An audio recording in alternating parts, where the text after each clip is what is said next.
Hi friends, beetroot பொரியல் எப்படி பண்ணலாம் சிம்பிளாக ஒரு 15 மினிட்ஸ்லன்னு சொல்லித்தரேன். ஃபஸ்ட்டு வந்து பச்சை மிளகா, சின்ன வெங்காயம், பீட்ரூட்டை சீச்சு எடுத்து வச்சுக்கோங்க. கடாயில் வந்துட்டு எண்ணெய் ஊற்றிக்கோங்க. ஜீரகம் போடுங்க ஃபஸ்ட்டு, சின்ன சீரகம். அப்புறம் கடுகு போடுங்க. அது பொரிஞ்சதுக்கப்புறம் கருவேப்பிலை, அப்புறம் வெங்காயம், அதுக்கப்புறம் தான் பச்சை மிளகா எல்லாத்தையும் சேர்த்து நல்லா வதக்கிடுங்க. வதக்குனதுக்கப்புறம் இந்த பச்சை மிளகாவோட கலரு அப்படியே இருக்கணும். அந்த மாதிரி பண்ணிங்கன்னா இன்னும் டேஸ்ட்டாக இருக்கும். சால்ட்டு, தேவையான அளவு சால்ட்டு யூஸ் பண்ணிக்கோங்க. அதுக்கப்புறம் பார்த்திங்கன்னா பீட்ரூட் இருக்குது பாருங்களா, பீட்ரூட்டை வந்துட்டு ஃபுல்லாக சேர்த்துங்க. தண்ணியே சேர்க்கக்கூடாது.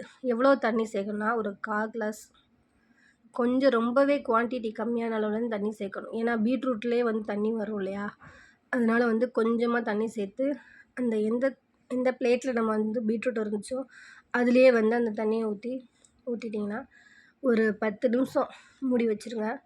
கொஞ்ச நேரத்துலேயே பார்த்திங்கன்னா இந்த பச்சை மிளகா அப்படியே அந்த க்ரீன் கலர் அப்படியே இருக்குது பாருங்கள், இப்படி தான் இருக்கணும். பீட்ரூட்டோட கலர் கூட மாறவே கூடாது, அந்த மாதிரியே இருக்கணும். இப்படி நீங்கள் பண்ணிங்கன்னா செம்ம டேஸ்ட்டாகவும் இருக்கும், ஹெல்த்தியாகவும் இருக்கும். பீட்ரூட் வந்து நல்லா ரத்தம் ஊறும். குழந்தைங்களுக்கு இது ரொம்ப நல்லது.